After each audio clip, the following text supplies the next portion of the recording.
हम की ठहरे अजनबी, हम की ठहरे अजनबी इतनी मुद्दतों के बाद, फिर बनेंगे आशना कितनी मुलाकातों के बाद। कब नज़र में आएगी बेदाग सब्ज़े की बहार, खून के धब्बे धुलेंगे कितनी बरसातों के बाद। ये खूबसूरत नज़म है हिंदुस्तान के मशहूर शायर फैज़ अहमद फैज़ की। ये हमने आपको पढ़ के इसलिए सुनाया है क्योंकि अब इस नज़म को जो है सीबीएसई बोर्ड ने सीबीएसई बोर्ड की किताबों से एनसीईआरटी से हटा दिया है।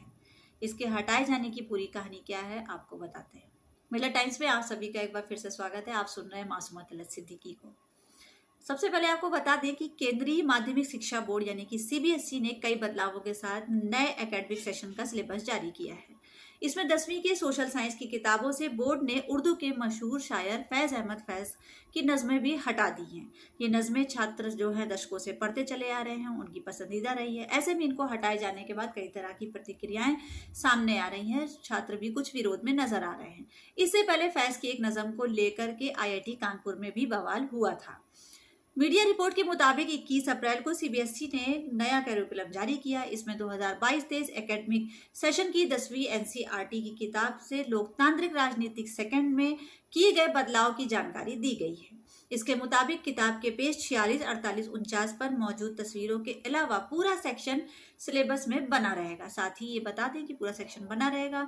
हटाई गई तस्वीरों में 2 पोस्टर और 1 पॉलिटिकल कार्टून शामिल है।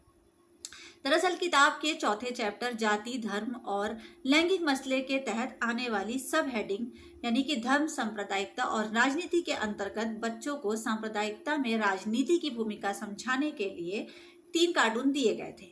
पहले 2 कार्टून में फैज़ की नज़में भी थीं। पोस्टर में फैज़ की जो नज़में थी उनके पीछे की कहानी एक बहुत दिलचस्प कहानी है, वो हम आपको बताते हैं। उसकी कहानी ये है कि कहा जाता है कि पोस्टर में फैज़ की जो नज़म थी उसमें जो है इनमें उस नज़म को उन्होंने तब लिखा था जब उनको जेल से डेंटिस्ट के पास ले जाया जा रहा था। जेल से डेंटिस्ट के पास ले जाते हुए उन्हें ऐसा रास्ता तय करना पड़ा था जिसे वे काफ़ी अच्छे से जानते थे। वहीं दूसरी पोस्ट में फैज़ ने जो है उनकी कविता जो है उन्होंने 1974 में ढाका यात्रा के दौरान लिखा था। इसके साथ ही आपको बता दें कि ये तो उनकी नज़मों की बात हो गई कि उन्होंने कौन सी नज़म कब लिखा था। बात करते हैं कि सीबीएसई ने क्या किया है और आगे आपको बताते हैं कि इसके साथ ही सीबीएसई ने 11वीं की हिस्ट्री की किताब से इस्लाम की स्थापना, उसके उदय और उसके विस्तार की कहानी वाले चैप्टर सेंट्रल इस्लामिक लैंड्स और 12वीं की किताब से मुगल साम्राज्य के शासन प्रशासन के एक यूनिट में भी बदलाव किया है। मतलब इन बदलावों पर मिलीजुली प्रतिक्रियाएं आ रही हैं। कई लोगों ने इस फैसले का विरोध भी किया है और सवाल उठाए कि ये बदलाव आखिर किसके इशारे पर किए गए हैं, क्यों किए गए हैं, अचानक इस तरह के बदलाव चैप्टर्स क्यों हटाए गए हैं। वहीं मीडिया रिपोर्ट के अनुसार कुछ स्कूल के टीचर इस फैसले का स्वागत कर रहे हैं तो कुछ टीचर इसके विरोध में भी खड़े हैं। कुछ टीचरों को ये बात नहीं अच्छी लगी है कि सिलेबस से आखिर इस तरह के चैप्टर को क्यों हटाया गया है। इधर इन बदलावों पर अभी तक सीबीएसई की तरफ से कोई जवाब नहीं आया है। आपको बता दें कि सीबीएसई ने सोशल साइंस और हिस्ट्री के अलावा भी अन्य किताबों में बदलाव किए हैं, जैसे कि मैथ्स के कई चैप्टर हटाकर उनकी जगह पर नए चैप्टर जोड़ दिए हैं। 11वीं के मैथ्स से 4-5 चैप्टर हटा दिए गए हैं। बीते सालों में भी बोर्ड ने कई बार इस तरह की जो है बदलाव किए थे, लेकिन सोशल सेशन 2021-22 के दौरान 11वीं की पॉलिटिकल साइंस की किताब से संघवाद, नागरिकवाद, राष्ट्रवाद, धर्मनिरपेक्षता जैसे चैप्टर हटाए गए थे, लेकिन काफ़ी बड़ा बवाल हुआ था। इसको हटाने पे बातचीत हुई थी तो उन्होंने क्या किया था कि इन चैप्टरों को फिर से जोड़ दिया था। लेकिन अब इस बार ऐसा क्या होगा कि नहीं होगा।